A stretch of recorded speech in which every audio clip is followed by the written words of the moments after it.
Bedak ngare mo po biro wa ini loki ene chao. Loki tie iwi mecha pa president me Uganda. Makumberi kimi deadline no weng. Anywa enuni peti kin kom lukin gange ken. Wagang wakuja be mono biro.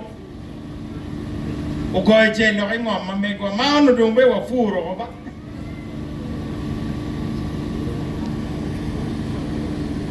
Po wek ngate mo ubolu dong du tuwa loke ni weng mono pingo aratika logo ne atika logo ne pien pamiti wabeda kera i Uganda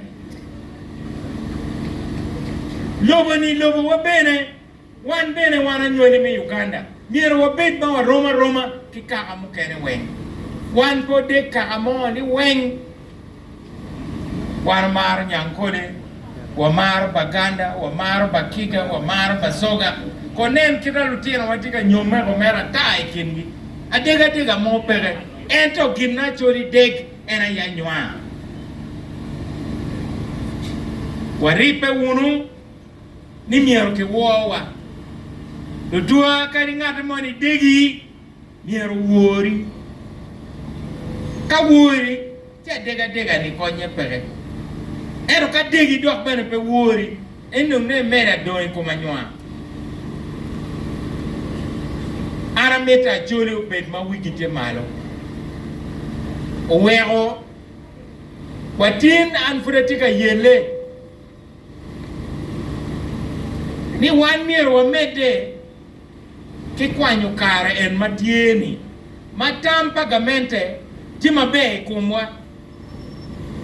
Acholi teki gina won kom wana neno wajo opportunity amoro wachini the opportunity of a lifetime must be taken during the lifetime of the opportunity ni gino moni mabe ma obiro pikare moni ni miriti kwere go pikare enuni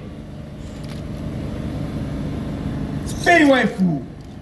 ka kotiga chwe mangom yom ene kare me kero kodi ngom ero kai ni koro karo tino dong in pela fu kumberi yamo matika kodi Uganda owe awan machana chuli uno dok watika yueyu owe awa kumberi fudu wa gore kai mwa chawa eni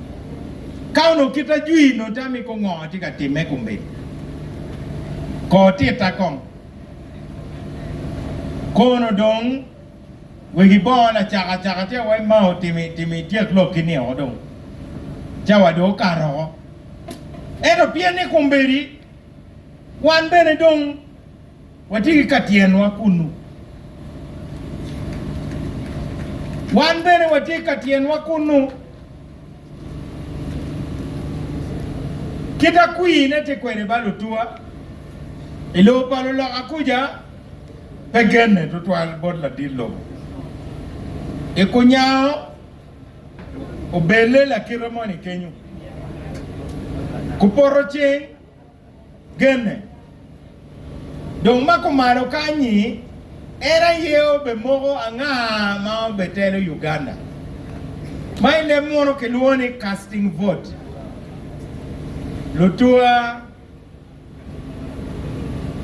ka inimiro ni bet ki kila jel mechukari eto rem ki malaga chiel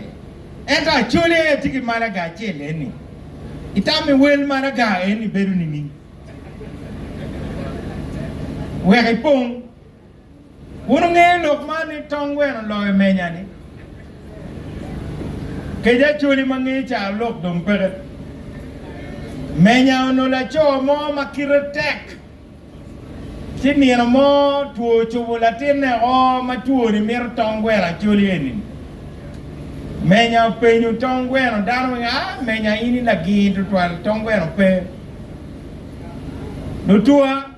kama wati yeni kama be ulek piwa we kwano chero tibet kunu kaporo lok kita mite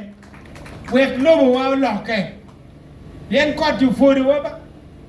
onen kitomin wa Raila Odinga tika tero kijemi Kenya dano chai Raila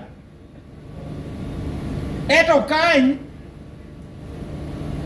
inowa ng'ata popore me gonyo tol watien mao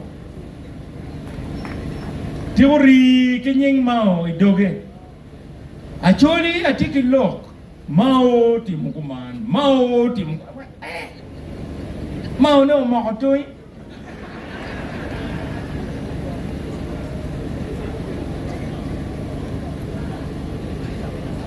eto wakanyo lok enuni pien watika nena nyim anda wachuo wel malaga chukari wani nyer wele ko bidiot winyo lutua pien melo kui Uganda ni nyer bet ki percent piera bich ki wiye mo makaro wan furutika lok ameta wachuo kama leng ni wan furutika lok pien an pa mero politics me goga amero politics kikome yana ngeni chengdong chok doge ode bere ana bi wechi wachon ni gini don kore kamara ti yeni pe kamaraj ana tiga neno kita jemine tiga loke kwede bene wati ye bene ana miena luoro en bulla diti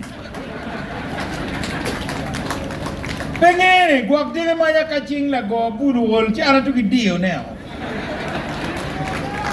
chi unu winyo koko bulu loke chi waini anga tiga goye ne doke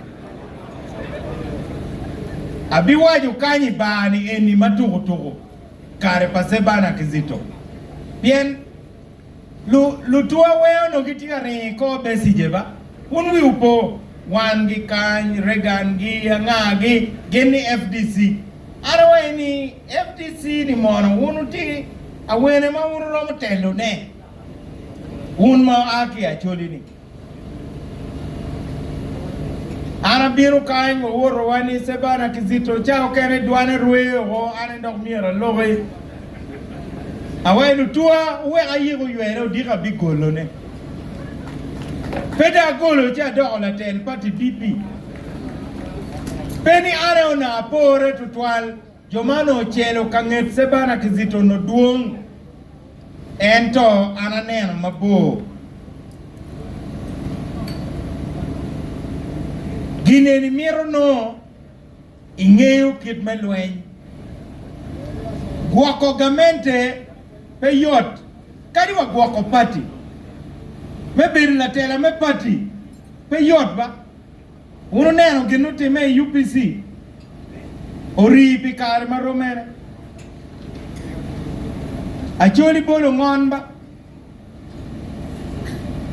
chika tin wanu bini ka underground kawachi ni wakwe lodge pa mao opore pien lueny magi lueny komadong duong ento an pa luenyo kena lubao luenyo pira bene un bene pangi kitubiru kwere karma watie barane pien unu winyo ni weno no mako loka yene ka weno mako nyodo ko jemine pe beru yot da gigu loka kitman